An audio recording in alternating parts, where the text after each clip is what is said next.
اگر یہ غداری نہیں ہے تو کم از کم یہ بغاوت ہے، اور جس کو انگریزی میں سیڈیشن کہتے ہیں۔ سوال یہ ہے کہ جنرل باجوہ صاحب نے یہ کیوں کیا، 2 اپریل کو کیوں کیا، اور آپ کو بتایا کہ 9 اپریل کو کیا ہوا 7 دن پہلے؟ اس لیے کہ ان کو مکمل یقین تھا کہ vote of no confidence succeed ہوگا۔ کیوں یقین تھا؟ اس لیے کہ ماسٹر مائنڈ یہ کر رہے تھے اس کو۔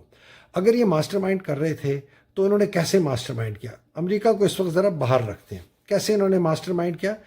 جتنے، یہ اب میں آپ کو ایویڈنس دے رہا ہوں، جتنے اتحادی تھے عمران کے، جس میں شاہ زین بگٹی، باب پارٹی اور ایم کیو ایم خاص طور پر، ان کو حکم ملا کہ جی آپ پارٹی چھوڑیں اور آپ دوسری طرف جائیں۔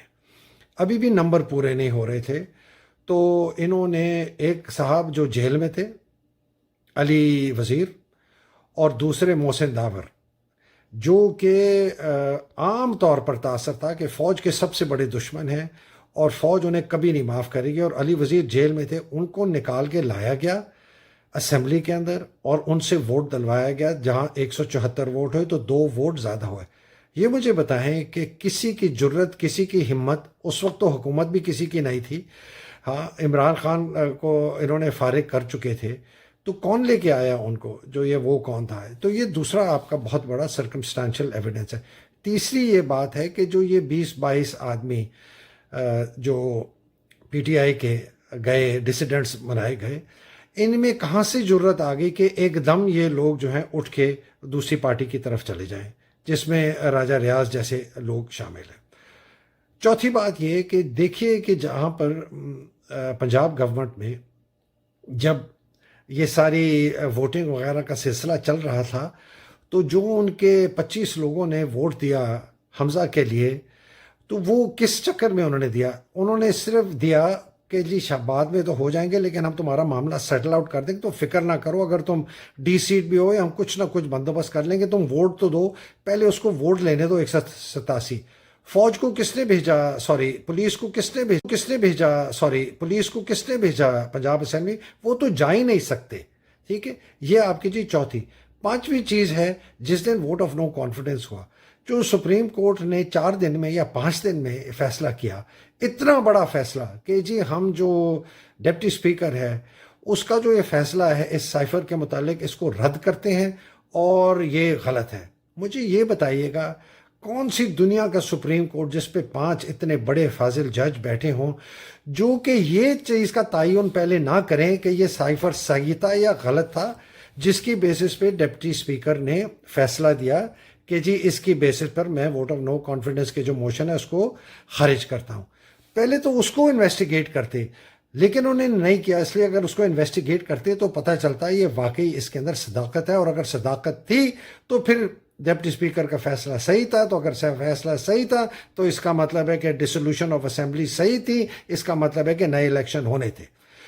تو اس میں انہوں نے پوری اسمبلی کو ٹھڈا مار کے پرے کیا، ڈپٹی اسپیکر کی رولنگ کو پرے کیا، پرائم منسٹر کی جو ڈسولوشن کے ایڈوائس تھی پریزیڈنٹ کو، اس کو ادھر در کیا، اور انہوں نے اس کے خلاف۔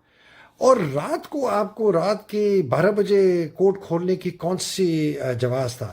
پھر اسلام آباد ہائی کورٹ کھولنے کا کیا تھا؟ اس میں ایک پٹیشن آئی انڈیٹڈ، نام بھی نہیں کہ جی ہم یہ پٹیشن لا رہے ہیں فلانے کے خلاف، فلانے کے خلاف، پتہ بھی نہیں ہے کیا ہو رہا ہے، کیونکہ ڈر تھا کہ شاید یہ عمران خان نئے آرمی چیف اپوائنٹ کر دیں، جنرل باجوہ کو یہ نکال دیں اور ان کی جگہ کسی اور کو بنا دیں۔ تو اس سے زیادہ ایویڈنس آپ کو کون سا مل سکتا ہے کہ اس کے پیچھے صرف اور صرف جنرل باجوہ تھے؟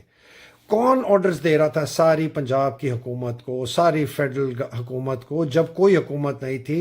شہباز شریف نہیں ہوا تھا، یہ ارشد شریف نے اتنی ڈیٹیل میں اپنا بتایا وہ کون تھا۔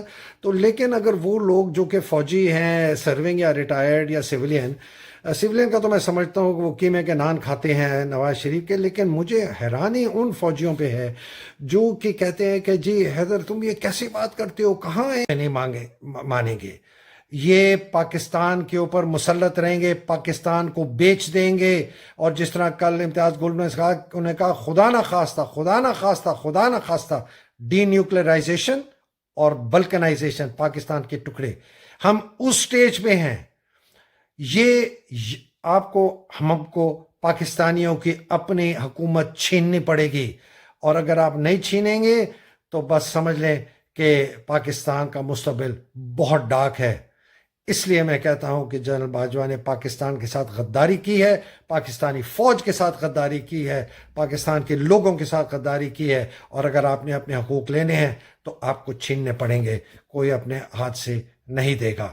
یہ بات یاد رکھیے گا، یہ بارڈر جو ایکشن ہے اس کو کریٹ کیا جا رہا ہے فوج کے ساتھ واپس محبت کے رشتوں کو استوار کرنے کے لیے۔ اب تک کے لیے اجازت دیجیے، اگلی نشست میں پاکستان کی ایولوشن، آرمی کے کیریکٹر کی ایولوشن، اس کے کلچر کی ایولوشن کی بات کروں گا اور ریفارمز کی بات کروں گا۔ تب تک کے لیے مجھے اجازت دیجیے۔